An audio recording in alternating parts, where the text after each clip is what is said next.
दान में विवेक की आवश्यकता। धर्म का प्रधान लक्षण दान है। भारतीय जनता सदा से धर्म में दिलचस्पी लेती आई है। फलस्वरूप दान करने की उसकी प्रवृत्ति सदा रहती है। देश का बौद्धिक अधःपतन होने के साथ साथ दान की पुण्य प्रथा में भी अविवेक का समावेश हो गया है। आज दान देने और लेने वाले दोनों ही पक्षों ने इस औचित्य का ध्यान रखना छोड़ दिया है। दान के दो उद्देश्य हैं। पहला, दैवी तत्वों को ऊंचा उठाया जाए और दूसरा, असमर्थों की सहायता की जाए। हिंदू धर्म में ब्राह्मणों को दान देने की प्रथा है। इसका कारण अमुक वंश को महत्व देना नहीं है, वरन ये है कि जो समूह जनता में सदाचार की, ज्ञान की, विवेक की वृद्धि करता है, समाज की सुख शांति की रक्षा के लिए निरंतर प्रयत्नशील रहता है, उसके भरण पोषण का भार दूसरे लोग उठाएं।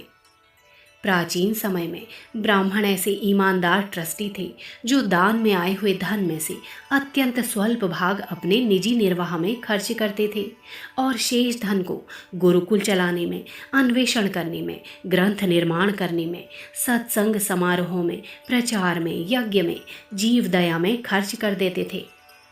ऐसे विश्वसनीय ट्रस्टियों के हाथ में गई हुई दान की एक एक पाई का सदुपयोग होता था। दुरुपयोग की कोई संभावना न थी। इसलिए सर्वसाधारण में ऐसी प्रथा थी कि सत्कर्मों के निमित्त तथा ब्राह्मण के भरण पोषण के निमित्त जो दान देना होता था, उसका वर्गीकरण करने के झंझट में नहीं पड़ते थे, अपितु उस सारी दान राशि को सुपात्र विश्वस्त ब्राह्मण के हाथ में सौंप देते थे कि वो जैसा चाहे उसका उपयोग करे। दान देने वाले की श्रद्धा के साथ ब्राह्मण लोग खिलवाड़ नहीं करते थे। जिस उद्देश्य के लिए वो धन था, उसमें विश्वासघात नहीं किया जाता था। अमानत में खयानत होने की स्वप्न में भी संभावना न रहती थी। इसके अतिरिक्त अनाथों, बालकों, अपाहिजों, रोगियों, विपत्तिग्रस्तों और असमर्थों की सहायता के लिए दान दिया जाता था, जिससे वे लोग अपने कष्टों से छुटकारा पा सकें। दुखियों को देखकर जो दया उमड़ती है, उसे सार्थक और फलवती बनाने के लिए असमर्थों को दान दिया जाता है और पुण्य से जो प्रेम होता है, उसको सार्थक करने के लिए संसार में पवित्रता एवं दैवी तत्वों की वृद्धि के लिए ब्रह्म कर्मों में दान दिया जाता है। यह विवेक युक्त दान ब्रह्म दान कहलाता है और कर्तव्य युक्त दान दया दान कहलाता है। आज इन दोनों ही दानों का रूप बड़ा विकृत हो रहा है। ब्रह्मदान से ब्राह्मण वेशधारी कुपात्र गुलछर्रे उड़ाते हैं, तिलक लगाए, जनेऊ पहने, चोटी बढ़ाए अनेक ब्राह्मण वेशधारी चारों ओर दिखाई पड़ते हैं। दान प्राप्त करना और उसे बैठकर खाना, ये दो ही इन लोगों के काम हैं। दधीची की तरह अस्थिदान करने वाले, बृहस्पति के समान देव समाज का पथ प्रदर्शन करने वाले, द्रोणाचार्य की तरह शस्त्र विद्या सिखाने वाले, चरक के समान चिकित्सा करने वाले, परशुराम के समान अन्यायियों को दंड देने वाले, वेद व्यास की तरह ग्रंथ रचने वाले, नारद के समान प्रचार करने वाले, कपिल के समान 10 सहस्त्र विद्यार्थियों का गुरुकुल चलाने वाले, आर्यभट्ट के समान खगोल विद्या का अन्वेषण करने वाले इन ब्राह्मणों में ढूंढे ना मिलेंगे। ब्राह्मण की एक ही कसौटी है कि वह अपना समय और बल परमार्थ में सर्वभूत व्यापी ईश्वर की पूजा में लगाता है। बेशक दान लेना ब्राह्मण के 6 कर्मों के अंतर्गत है, पर दान देना भी उसके साथ साथ ही लगा हुआ है।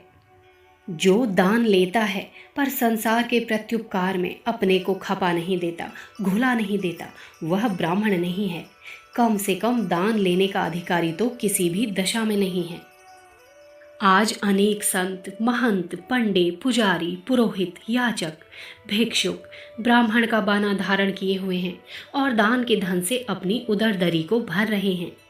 ब्राह्मणत्व की खाल उन्होंने ओढ़ रखी है, पर उस खाल के अंदर ब्राह्मणत्व का प्राण कहीं भी दृष्टिगोचर नहीं होता है। इसी प्रकार असमर्थों की समस्या बड़ी घृणित हो चली है। हट्टे कट्टे स्वस्थ व्यक्ति परिश्रम करने की योग्यता होते हुए भी भिक्षा को अपना व्यवसाय बनाए हुए हैं। झूठ मूठ अपने को विपत्तिग्रस्त कहकर ठगते हैं। स्वस्थ लोग अपाहिजों का स्वांग बनाते हैं। आंखें रहते अंधे बनते हैं, पांव रहते लंगड़ा कर चलते हैं। लोगों की दया को उभार कर अधिक कमाई करने की इच्छा से ये लोग बड़ी निर्भयतापूर्ण क्रूर कर्म करते हैं। एक गौ का अंग काटकर दूसरी गौ के अंग को चीरकर उसमें सी देते हैं। इस तरह 5 पैर की गौ बनाकर उसके बहाने भिक्षा मांगते हैं। आप शायद विश्वास ना करें, पर ऐसे भिखारी हैं जो अपने छोटे बच्चों के हाथ पांव तोड़ डालते हैं, आंखें फोड़ देते हैं, ताकि उनके सहारे उन्हें अधिक भिक्षा मिल सके। असमर्थों के नाम पर अधिकांश में समर्थ भिखमंगे मौज मारते हैं।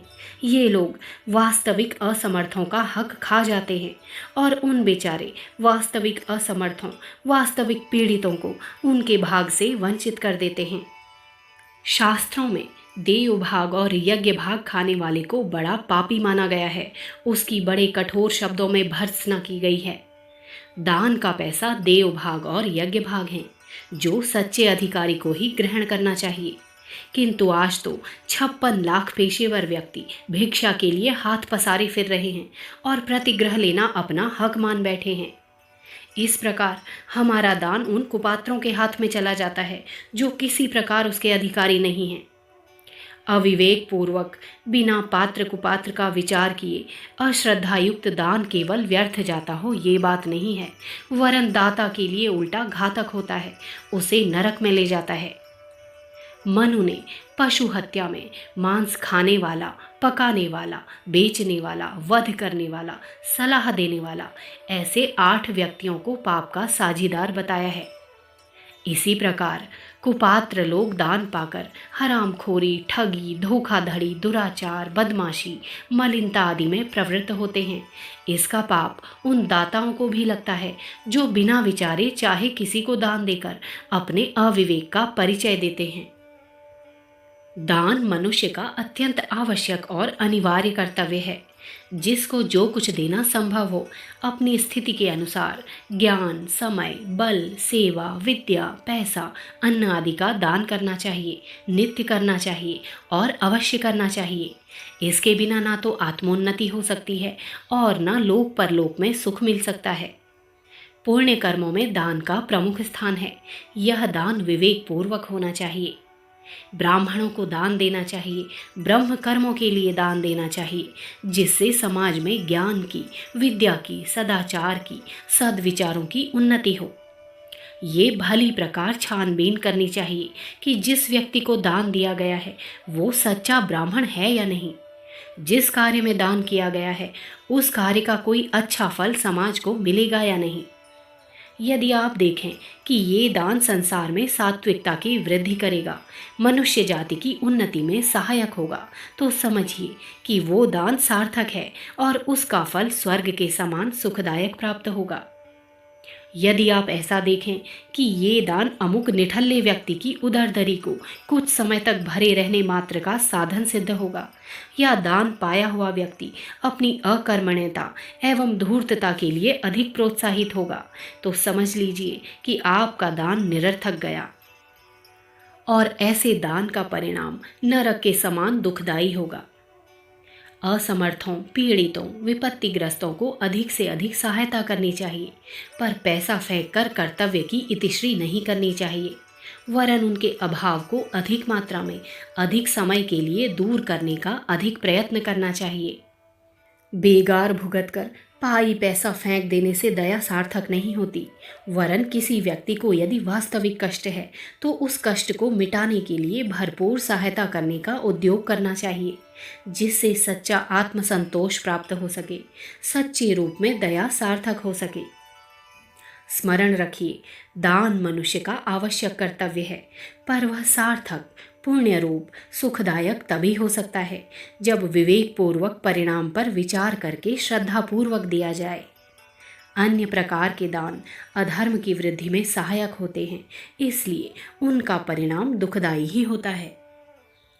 अखंड ज्योति, नवंबर सन 1943, पृष्ठ संख्या 7, 8, 9।